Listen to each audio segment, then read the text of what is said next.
This is a 2-pack of USB Type-C charging and data cables.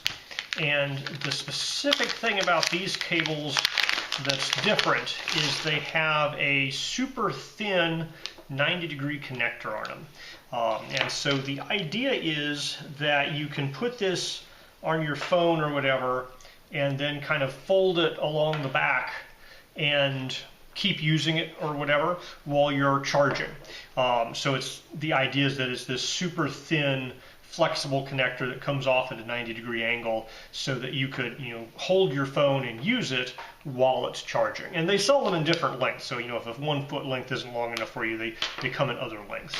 But it's also a 60-watt rated cable, so putting it in and out was pretty easy there. It worked even with my case on my phone, so it wasn't super big, and by putting my finger under this little ribbon cable I could pull it out without any real trouble.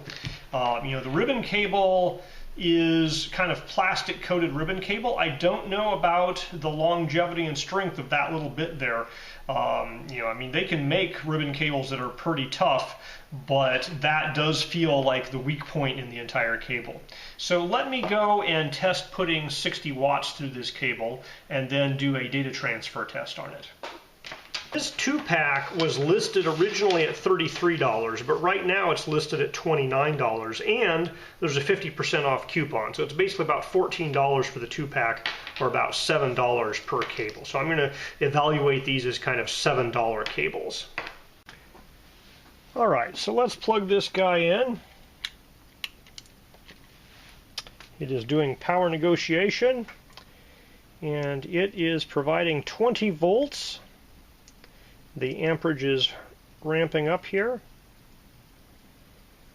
All right, so there's 20 volts at 2.95 amps. So this is a 3 amp cable and it's doing 2.95 amps through it. So there is 59.1 watts. So that's definitely close enough to the 60 watt rating that I'm going to give that to them. So it's basically a 3 amp cable. At 5 volts, it's going to be giving you 15 watts. At 20 volts, it gets up to the full 60 watts. So if your phone was charging at 9 or 15 volts, it might not do the full 60 watts. But if your phone supports 20 volt charging, it'll definitely do the full 60 watts. And realistically, most phones charge at 9 or maybe 15 volts, but they also don't draw a full 60 watts. So this guy could be used to power a laptop pretty well as well. Let me just check the other cable in the package.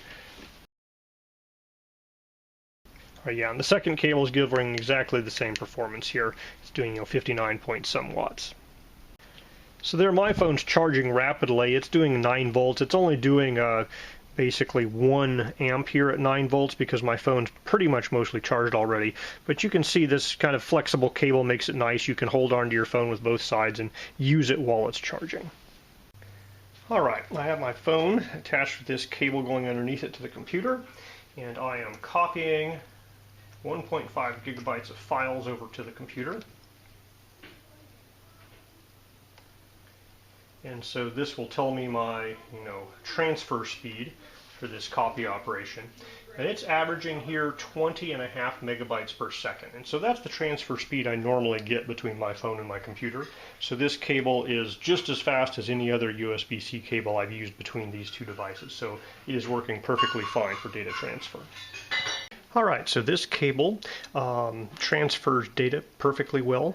It charges at the 60 watt rate. It's a 3 amp cable, and so essentially if you're looking for something with this 90-degree USB-C connector with a very flat ribbon cable that will hook into something special you need to make a tight turn or fit inside of a case or whatever you need that for, this cable will perform for you as you want it to. So really your purchase decision comes down to, do you need that particular style of cable, and are you willing to pay the price on it?